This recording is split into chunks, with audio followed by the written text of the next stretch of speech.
Hello, I'm Dan D. Hello, I'm Johnny. Hello, I'm Dan G. And I'm Marcus. And this is Clone Wars, which I had the pleasure of playing, and it's a real mixed bag. Tank sections are good, this bit's nice, and then you get the kind of third-person section when you either play as Mace Windu on the speeder bikes, and it all falls to pieces. I didn't like there's lots of targeting things, there's loads and loads of target nonsenses that are flying around the screen all the time, and it pretty much sort of, because there's so much action, so many different ships and things, it pretty much sort of locks onto stuff automatically, so you just feel like you're just wheeling about at random, just hammering the fire button. Oh my word. Nice legs. And then this happens, which is absolutely shocking. Ooh. I mean, you know, there was some kind of pressure on them to put this in, but you know, they really needn't have bothered. I think there was, because when I spoke to Programming Ted at E3, he said, "Oh, there won't be any, you know, walkie about shooty bits," and they obviously tacked this on, and it doesn't look like it, does it? No, it's all a bit hopeless, that.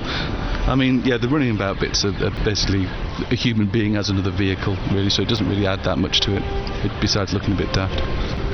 This is the actual Republic gunship, which we're looking at now. That's another good section, you know, and you really do get a feel for it. But then it's followed up by a speeder bike chase, which is, you know, straight into the screen with no deviation. Dull. Ooh, I'm scared. No, I'm not. I don't think it actually ever scared anyone, did it? But it was pretty repellent at the time. It's brown. It was quite engrossing. Like when you sat down, you had to battle through the first grim, misty bit, and then you thought, I actually do care about this story. And then during the boss battles, the camera's all over the shop and you can't see what's going on. Yeah. When you're fighting that metal tent, that was a little bit... Yeah. Yeah. The thing about it, which kind of pulls you in, is the fact that you're never quite sure what's going on. It doesn't give you anything, you know, on a plate as far as the plot's concerned. You always, even when there's a resolution, you're left guessing, which, you know, in this day of kind of, you know, straightforward, very dull plot lines is quite good. But why would I want to buy this if I've got the first game? Yeah. That's a good question. You get to play as her for a start, which is there's a different plot which revolves around her, even though it takes in, you know, much of the same locations. You can unlock... There were already, I think, 4 endings in the first game. This has got another secret ending. But I think you've got to finish the game 4 times to see the other endings, then to get the ending on this. So that's 40 hours of very foggy streets. And you've got to fight Tent Man 5 times. Same 4 games, but doing slightly less suicidal things. This can't be coming out over here. Oh yeah, it is. That's just barking. I think cheaper. I think price. it's coming out at budget 20 quid. All you could say is, if you haven't bought the first one, yeah, this is probably the version to get. Wild arms. Wild. Flapping about. Yeah, crazy arms. Thrashing. Crazy arms. Crazy mad arms. Look at them. Look at them go. It's a cel-shaded RPG, and it's alright, it's not bad, it's got some nice touches in there, but you know... Seems to be saying that an awful lot. Yeah, I mean, it's got the tool system, which he's using there, basically. It's unlike other RPGs. It was one of the first ones to use, each character's got a special tool that they can use in different ways. So, that's quite nice, but ultimately it's nothing on Final Fantasy X. It's got summons, much the same as Final Fantasy X. It's got boss battles, but apart from that, it's pretty much the same fare you'd expect. Lots of menu worrying, upgrades to your different weapons, special attacks like this one that's about to happen. It's all a bit fans of the genre, I think, isn't it? It renders me speechless and a little bit sad. I don't know what to say about it. It's got a nice Wild West plot, and no villagers get burnt at any point in the proceedings, so... Look, it's always a benefit. This. Yeah. Right. No, nice cel-shaded graphics, but no, all this sort of stuff. Where are the teepees? Or the big industrial housing estates moving in, showing out the Indians reclaiming their land? This is not realistic. That's Wild Arms 4. Kick it! Kick it! Now, I've had criticism for giving this 9% because people think it isn't that bad. 9%. Notably, there are people who haven't played it. You can't play it. It's this game's so terrible. It's got all your favourite Simpsons characters in it. I love the Simpsons. Yeah. Words can't describe how bad this is. But Very well done. the only good 9% bits, certainly describes Yeah, but they're about That's to. enough. there's about 2 funny quotes in there from from like Barney's mum and Principal Skinner, and then the rest of the game just makes me want to kill people. Tell us do you know what the funny quotes are? Because you could just say now, and then people wouldn't have to buy it. Oh. I think Kevin Brockman goes, "This just in pain and humiliation," which is how I felt about the entire game. And Marge probably says something funny at some point.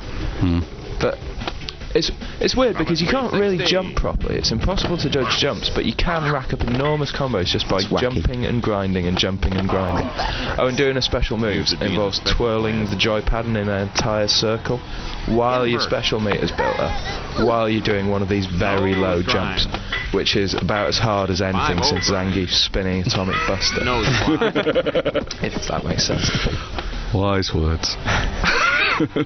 So yeah, I mean, if you haven't had enough of hearing Homer go "woohoo, I'm a genius" by the end of seeing this trailer, then well, you've got more tolerance for the Simpsons than me. Mortal Kombat. Right, Blind Kanishi. It's all right. It's got to be said. Tekken 4 turns up in the office. Everyone goes, "Yeah, it's all right," and everyone's a bit fed up a bit. This turns up, something different, isn't it? Something different, and it's good.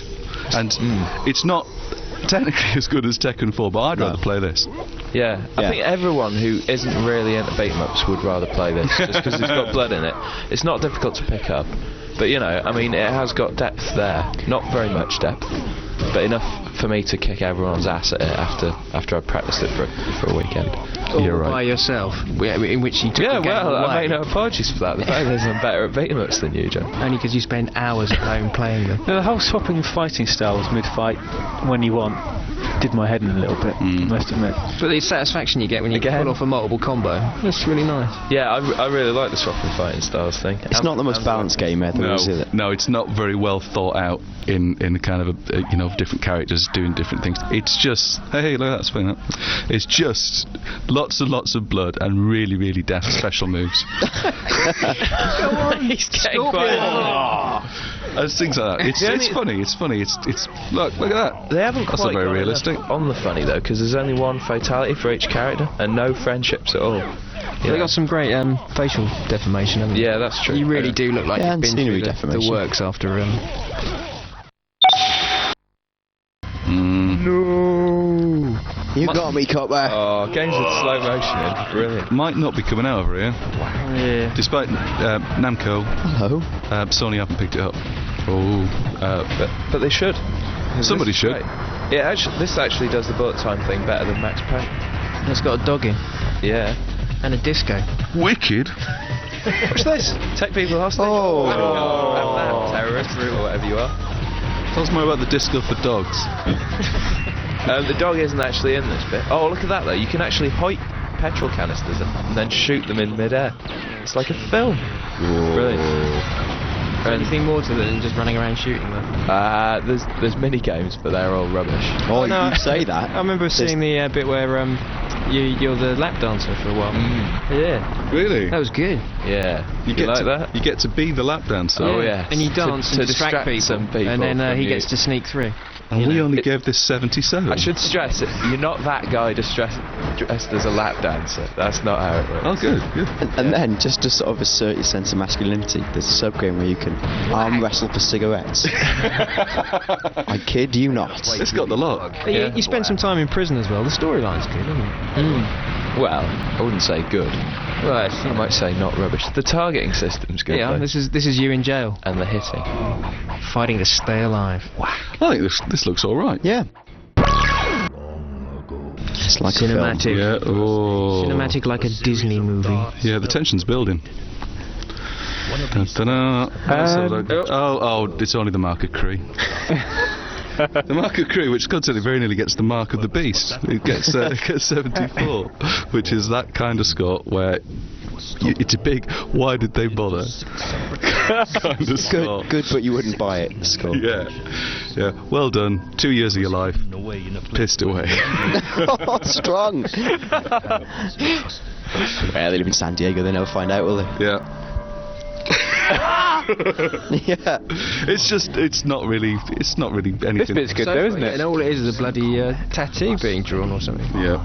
And that's it, is it? Is this the nature of the game? Yeah, it's all going to kick off. It's Just a the henna tattooing and game. sub game. Ah, right. Yeah. Yeah. Oh, Is that Chris? yes. I'm guessing the first bit would have been his mark. Yeah. NAC. You see? Yeah. There we go. Clever. All right. Or is his name Mark? Look, we can talk And about it's the from game. Prix. Mark Look, of it's Kri. on. It's on. But they're not showing anything about plays, you know. They're not showing any of the combat system, which is probably the most inventive thing about it, or one of the more inventive things. Getting to that. Yeah.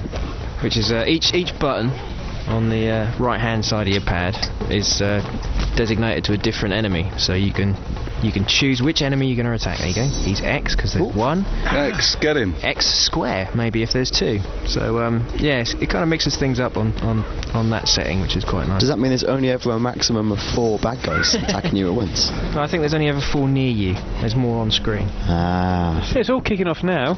Look at it. Bosh. Yeah.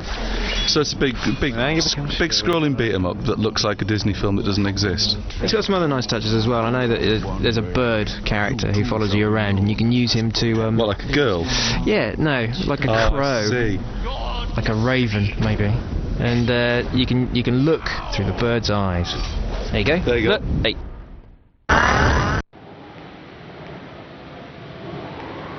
New original video games. Earthquake 'em up. Yeah. The first of many. Yeah. You won't be able to move this Christmas for earthquake 'em ups. Mark my words. Good this. It's alright, I like this. I like the fact that every time you get near the edge of something it collapses and you think you're going to die. Yeah. And it just keeps going, no! And things keep falling towards you. I like the fact that you can collect hats and things. Yeah, I mean, it's got that real kind of post-apocalyptic kind of feel to it, where you know everything you find becomes useful, and you end up looking like a complete freak. So is it like level by level all around the world, or is it just you? No, it's all set in one city. There's some one kind very of unlucky conspiracy man. on the go. It's the world's... Yeah. He's not a fortunate man. You wouldn't believe the day he's having. It's not working out well. I don't know, he's met that nice girl there, look. Yeah. Lots of comedy touches. Yeah, and there's a nice bit as well with the fact that depending on how you interact with different characters, opens up different plot routes through the game. So we didn't really pick up on that with the Japanese game, but since we played the PAL version, it actually does work quite well. F1. Yes. But which one? I see what you've done. It's Grand Prix Challenge. Yeah. Ah. See. You see? That's what I wanted to know. Thank Yeah. you. Any good? Melbourne House, so you know they've got their credentials behind them. Melbourne, hey, listen, Melbourne House not only back in the day made way with the Exploding Or go Fist. skiing. Ooh, see, People and suddenly- they did Le Mans on PS2, There you go. Yeah. which was Oh, incredibly right. average. But This is good. Yes. This is very, very nice to look at, and I like the pit stop section because it's actually got a kind of Bimani bit where you have to hit at the right time, or on a reaction meter, and that's how quickly your crew works to change your wheels, etc., which is nice. It's a good arcadey touch for something that's sad. Sad, dull sport. it looks no worse than any other F1 game. I think it looks better and than... plays marginally better. Yeah, better Or than maybe the, just a bit. the Sony one, which was a bit rubbish. Personally, I've never liked the EA one, so yes, I like that. Thumb up. Blah.